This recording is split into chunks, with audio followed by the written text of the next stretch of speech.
Yo, what's going on YouTube, and welcome back to Goal Line Hockey. It's your boy Kevin Forte, and guys, today we're taking a look at the Detroit Red Wings as Steve Yzerman has made a couple of moves here over the last couple of drafts. He moved up in this year's draft, as well as he made some additions via free agency, via re-signing. So we're going to go over all of that right now in today's video. So let's get right into where this really started. When Steve Yzerman, his first year as the general manager of the Detroit Red Wings, he had left a team that was destined to be a dynasty in Tampa Bay, leaving the Tampa Bay Lightning.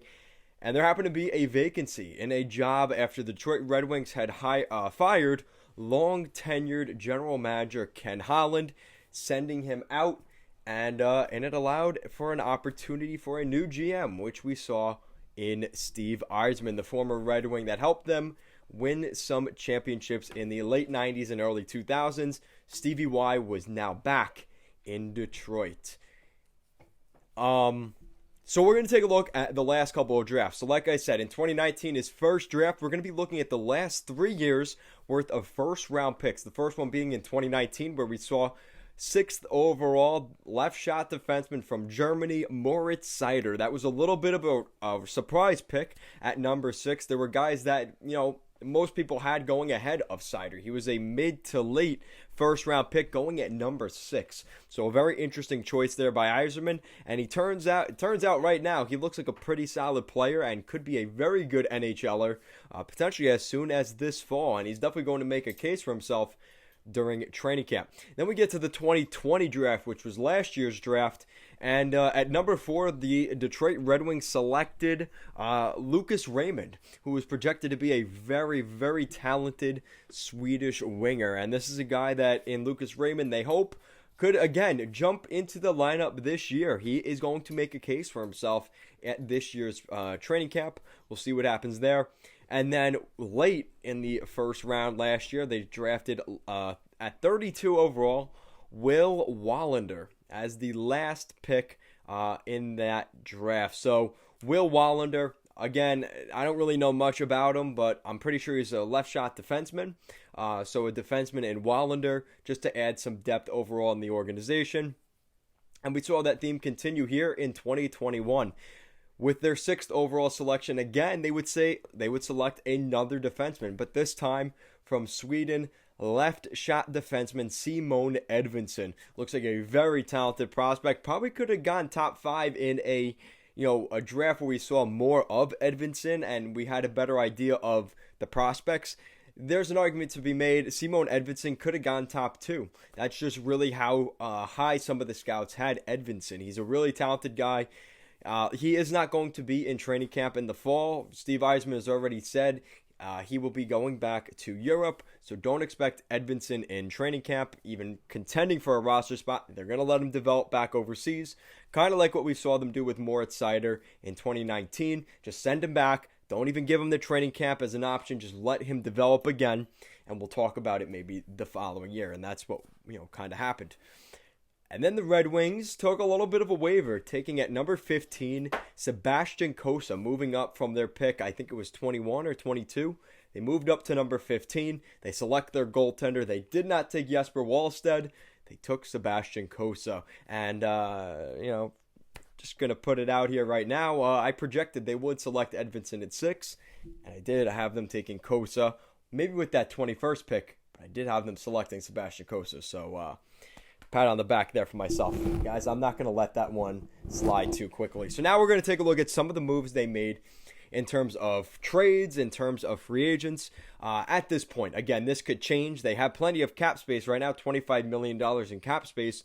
But we're going to see that's kind of start to slow down. So looking at the additions they made via trade, they've brought in Mitchell Stevens most recently from the Tampa Bay Lightning earlier this week.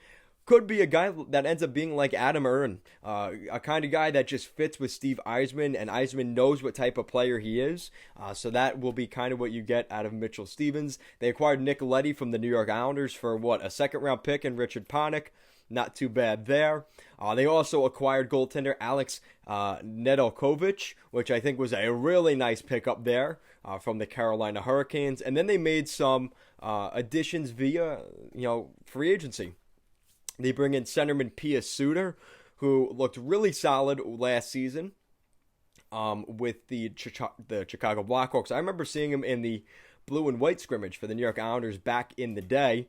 And no, I don't think he has any ties to Ryan Seider, but very interesting there. They also took defenseman Jordan Osterley, who has been available, so a good depth pickup in Osterley. Nothing crazy, but a good pickup. Gustav Lindstrom, I believe he is a draft pick of theirs, or a guy they signed from Europe. So again, that's another Steve Yzerman kind of knowing his guys in Europe. And Wyatt Newpower, a very interesting name. I haven't heard much about him. They did talk about him in some of the press conferences. He's going to, give himself a chance. They're going to give him a chance in training camp to maybe make that top 6 roster for the Detroit Red Wings. But like I mentioned, now you've got guys like Nicoletti in there, Troy Stecher. You have guys like Moritz Seider who are going to make an argument. Like, there's a lot going on there. Jordan Osterley. So a guy like Newpower may end up in Grand Rapids, but as a guy that if they need to call him up mid-season, or Lindstrom, those two guys could be options for the Wings. They'd still have to re-sign some of their restricted free agents, Jacob Vrana, Adam Erne, and Filip Hronek, which I expect we will get some more clarification on those guys over the next couple of days. Now I'm just kind of checking here because I know that some guys are going to arbitration. So 2 of those 3 guys, so Adam Erne and Jacob Vrana, will be going to, they have filed for arbitration. So we're probably going to see something come up here for Hronek, but the other 2 forwards, expect them to maybe get something done. They just re-signed Tyler Bertuzzi, so that's kind of out of the way. And now it's just re-signing some of their RFAs, which Steve Yzerman probably won't have much of an issue with. So the Red Wings' future looks pretty bright. I think it's pretty exciting to see what the Red Wings here, Steve Yzerman's done now in 3 drafts. And he kind of mentioned in his press conference, he said, listen, obviously it's disappointing we didn't get the 1st or the 2nd overall pick. But he mentioned guys like David Pastrnak, who were selected, I think, 25th overall by the Bruins. Kind of a maybe comparison to a guy like Joe Veleno. And Lucas Raymond, who was picked 4th overall. You're seeing similarities with guys like that who are superstars in the NHL, where it's not always the 1st overall pick that ends up being the superstar in that draft. You don't know till you see them in the NHL, and I think, a big point that Steve Yzerman made was, listen, we don't want to give away, just spots on the roster for these young guys. They're going to have to earn them, and they're going to have to take them from guys that are already on the team. And I think we're going to start to see that this season, probably into next year. A lot of good things coming for the Detroit Red Wings, a very bright future for this young hockey team. And we'll kind of see how it plays out. I mean, this is really, it's kind of getting to a point here where the Red Wings are, finally looking like a team that's ready to go, that looks like they want to win, they want that culture around the room. And when you add guys like Nicoletti, who just went on a really nice run with the Islanders the past couple years, Sam Gagner, you look at what he's done in the NHL, a very nice veteran, character guy in the room, Alex Nedeljkovic, what he's done the past year with the Carolina Hurricanes, Calder Trophy finalist. There's a lot of expectations that the Red Wings will get better next year. And maybe this is the year. Maybe they get the 8th or the 10th best odds, and they end up winning 1st or 2nd overall. That could be just how it works. So we'll see what happens. But let me know what you guys think in the comment section down below. What do you think of the Detroit Red Wings going into next season? Because I think there's a lot of optimism up there in Detroit, the hockey town of the United States. We'll see what happens with the Wings. Let me know down below. Guys, thank you so much for watching this video, and I will see you guys next time.